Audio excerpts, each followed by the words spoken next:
सभी को नमस्ते। आपका हिंदी प्रज्ञा चैनल पर स्वागत है। हम छंद पढ़ रहे हैं। इससे पहले हमने मात्रिक छंद देखे हैं, 8-10 देख लिए हैं। अब हम आज वर्णिक छंद देखेंगे। तो वर्णिक छंद में सबसे पहले द्रुत विलंबित छंद देखते हैं। अब इसके लक्षण देखते हैं। देखो, ये सम है। सम का अर्थ क्या है कि इसमें जो गण है उनकी मात्राएं हर चरण में समान है, प्रत्येक चरण में समान है गण। फिर साधारण है। साधारण का तात्पर्य वर्णों के संदर्भ में हो गया कि यहाँ पर 26 या 26 से कम जो मात्राएं होती है वो साधारण होता है, और 26 से अधिक मात्राएं होती है, मात्राएं नहीं वर्ण होते हैं, तो वो दंडक कहलाता है। देखो, वर्णिक छंद में तो ये होता है कि 26 वाला नियम होता है, और मात्रिक में होता है 28 वाला।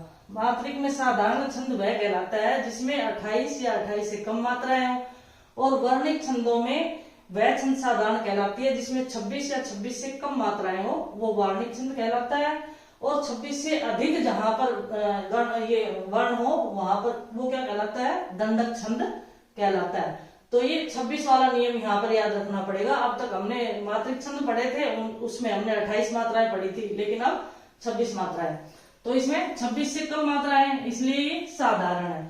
फिर गणबद्ध है, यानी कि गणों का एक निश्चित नियम है इनका, ठीक है ना। सभी लाइनों में गणों का निश्चित नियम होगा, इसलिए गणबद्ध है। फिर तुकांत और अतुकांत। अब ये छंद तुकांत भी है, अतुकांत भी है, यानी कि अंत में तुक मिलती भी है और नहीं भी मिलती है, दोनों तरह का है। ये याद रखें कि ये दोनों तरह का छंद है, ठीक है। और वर्णिक छंद है ये। अब देखो, इसके प्रत्येक चरण में नगण, भगण, भगण, रगण के क्रम से 12 वर्ण होते हैं। ये नियम आपको याद रखना है कि इसमें क्या होगा, नगण, भगण, भगण और रगण के क्रम से 12 वर्ण होते हैं। अब ये सूत्र मैंने लिखा है कि द्रुत विलंबित नभा भरा, नभ भरा। ये इस तरह से आप याद रख सकते हो इस सूत्र को कि द्रुत विलंबित नभ भरा, नगण, भगण, भगण और रगण। अब हमने जो सूत्र पढ़ा था, ये माता राजय भाने सहलय गा, तो उसमें मात्राएं कैसे देखेंगे। देखो, नगण से एक बार हम लिख लेते हैं, ये मा ता रा जय भा न से ले गा, ठीक है ना। ये सूत्र हमने पढ़ा था। अब ये नगण, अब देखो ये न से, नगण में कितनी मात्रा, न से ले, नगण में कितनी मात्राएं आएगी, नगण में ये मात्रा का क्रम ये आएगा, ठीक है ना। 3 मात्राएं आएंगी, यानी कि 3 लघु मात्राएं आएगी। फिर वैसे भगण, भगण में भा न से, देखो ये भा न से, तो ये भा न और से, मात्राओं का क्रम कैसे आना चाहिए, यहाँ गुरु मात्रा, लघु और लघु मात्रा। फिर दोबारा फिर भगण है, तो फिर वही भा न से, भा न से, फिर मात्राओं का क्रम क्या आना चाहिए, गुरु, लघु और लघु। फिर र, अब रगण, रगण से कहा हो गया, रा जय भा, रा जय भा, तो ये रा जय और भा। अब यह मात्राओं का क्रम गुरु, लघु और गुरु, इस तरह से मात्राओं का क्रम होना चाहिए, ठीक है। ये समझ में आया आपको। अब इसमें नगण, भगण, भगण और रगण के क्रम से, यानी कि मात्राएं इस तरह से आनी चाहिए। अब देखते हैं इसमें। देखो, दिवस का अवसान समीप था, गगन था कुछ लोहित हो चला, तरु शिखा पर थी अब राजती, कमलिनी कुल वल्लभ की प्रभा। अब हमें इसमें क्या गिनने हैं, गण गिनने हैं पहले तो। अब नगण, अब मात्राएं किस तरह से आनी चाहिए वो देखो। अब देखो, यहाँ पर तो लघु मात्रा आएगी, लघु, लघु। अब ये क्या हो गया, नगण हो गया। फिर मात्रा कैसे चाहिए, भगण की, तो गुरु, लघु और लघु। अब यहाँ गुरु मात्रा आएगी, लघु और लघु। फिर वापस गुरु, लघु और लघु, यहाँ गुरु, लघु और लघु। फिर रा जय भा, तो गुरु, लघु और गुरु, यहाँ गुरु मात्रा है, यहाँ लघु है और यहाँ गुरु मात्रा है। देखो, इसी क्रम से है ये, है ना। अब 3 वर्णों के छंद, 3 जो वर्ण है उनके योग को क्या कहते हैं, गण कहते हैं। 3 वर्णों के योग को ही। अब ये हमने, ये सूत्र जब हमने पढ़ा था तो हमने देख लिया था। देखो, इसी सूत्र से सारे बनते हैं। ये माता, मा तारा, तारा जय, रा जय भा, जय भाने, भाने से, न से लेगा और लघु और गुरु। ये हमने देखा था कि ये 8 प्रकार होते हैं। अब इसमें ये सूत्र, इस सूत्र के अनुसार अगर आ रहा है तो ये द्रुत विलंबित है, अगर इसमें कोई गलती आ रही तो अर्थात द्रुत विलंबित नहीं है, कहीं कोई गलती है। अब देखो, यहाँ पर हम देख ले, नगण, अब ये हो गया नगण। फिर ये यहां से और यहां तक भगण, फिर यहां से यहां तक भगण, और फिर यहां से यहां तक रगण। ठीक है ना। इस तरह से इसमें 4 गण है और इन सभी लाइनों में, सभी पंक्तियों में इसी तरह से है। हम दूसरी का और देख लेते हैं। देखो ये देखिए मात्रा कितने, देखो लघु लघु लघु, गुरु लघु लघु, फिर गुरु लघु लघु, गुरु लघु और गुरु। इसी तरह से तो ये क्या बन गया, ये नगण बन गया, नगण, फिर ये भगण, फिर ये भगण और ये रगण, राज्यवा।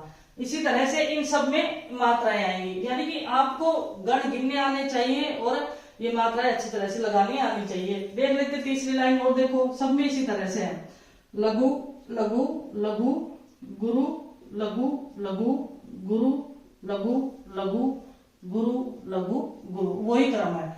नगण भगण भगण और रगण के हिसाब से ही यहाँ मात्रा है और 12 वर्ण है। अब 12 वर्ण कैसे हो गए, 3 3 6 3 9 3 4 12 वर्ण है सभी में। तो इस तरह से ये है। अब इसको एक बार फिर समझते हैं। द्रुतविलंबित वर्णिक छंद है, फिर ये सम है। सम है का क्या तात्पर्य है कि इसमें जो गण है ये सारे समान है, ठीक है ना, सभी समान है। फिर साधारण है, तो 26 से कम वर्ण है इसलिए ये साधारण है। गणबद्ध है, गण एक निश्चित नियम से है, जो नियम है कि नभा भरा यानी कि नगण भगण भगण के क्रम से ही, नगण भगण भगण और रगण के क्रम से ही इसमें गण आएंगे, तो गणबद्ध है। फिर तुकांत है। अब तुकांत और अतुकांत दोनों तरह का है। देखो ये छंद जो द्रुत विलंबित है ये छंद दोनों तरह का है, तुकांत भी है और अतुकांत भी है। और ये उदाहरण जो हमने लिया है ये अतुकांत है, तुकांत नहीं है। देखो कहाँ तुक मिल रही है पीछे, समान वर्णों की आवृत्ति नहीं है ना, यहाँ था है या चला है या ती है या भा है, तो यहाँ पर तुकांत नहीं है, ये अतुकांत का उदाहरण है। ये हम इसके सामने लिख भी सकते हैं कि ये उदाहरण किसका है, अतुकांत का है, ठीक है। और ये वर्णिक छंद है। फिर इसके प्रत्येक चरण में नगण, अब ये 4 चरण हो गए और प्रत्येक चरण में नगण भगण भगण और रगण यानी कि नभ भरा के क्रम से इसमें गण आए हैं।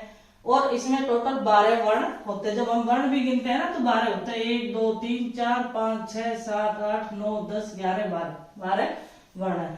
इस तरह से ये वाणिज्य छंद है। इसका हम एक तुकांत का उदाहरण और लेते हैं। ये तो अतुकांत का उदाहरण है। तुकांत का एक उदाहरण और देखते हैं, द्रुतविलंबित का।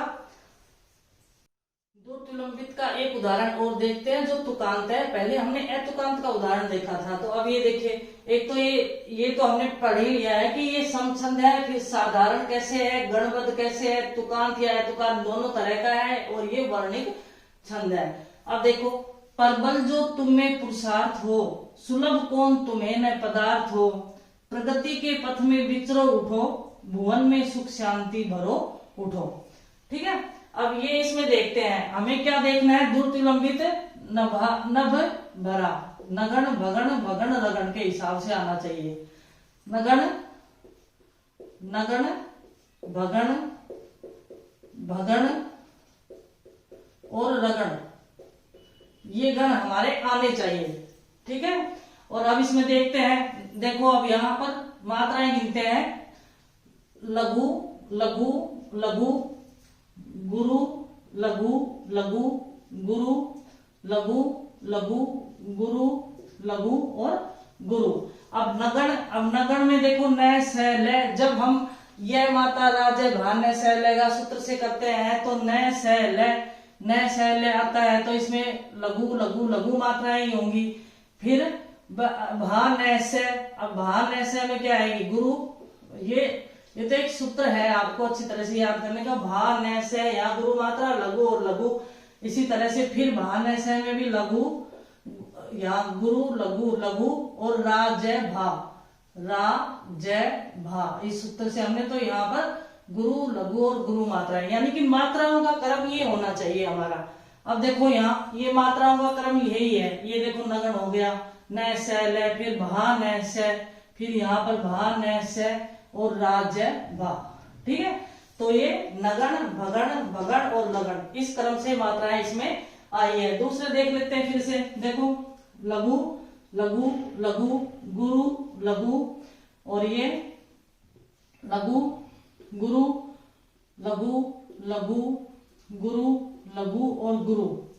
देखो यहाँ ये मैं, यहाँ आधा वर्ण आया है और यानी कि बिना स्वर का वर्ण आया, यहाँ हमें दो मात्रा करनी चाहिए थी, लेकिन मैंने एक सूत्र आपको लिखवाया था, मैंने बताया था नह, मह, लह, जहां पर भी आते हैं वहां पर मात्राएं बदलती नहीं है। ये जो मैंने नियम बताए थे तो आपको लिखवाया था, इसलिए यहाँ पर लघु मात्राएं ही रहेगी, गुरु मात्रा नहीं आएगी, ये ध्यान रखो, ठीक है। फिर इसमें भी इसी क्रम से मात्राएं आ रही है, इसी तरह से सब में ही है। ये तो ये उदाहरण मैंने आपको इसलिए लिखवाया है क्योंकि यहाँ पर ये तुकांत है, यहाँ पर समान वर्णों की समान ध्वनियों की आवृत्ति आ रही है, इसलिए ये तुकांत है। और जो हमने इससे पीछे उदाहरण लिया था वो अतुकांत था। तो ये द्रुत विलंबित छंद, इसका एक तो आप सूत्र याद रखे कि नभ भरा, द्रुत विलंबित नभ भरा, इस तरह से सूत्र याद रखे। फिर ये कैसा है, गोसा है। तो इस क्लास में इतना ही, आगे देखते हैं। धन्यवाद सभी को, और समझ में आया होगा आपको।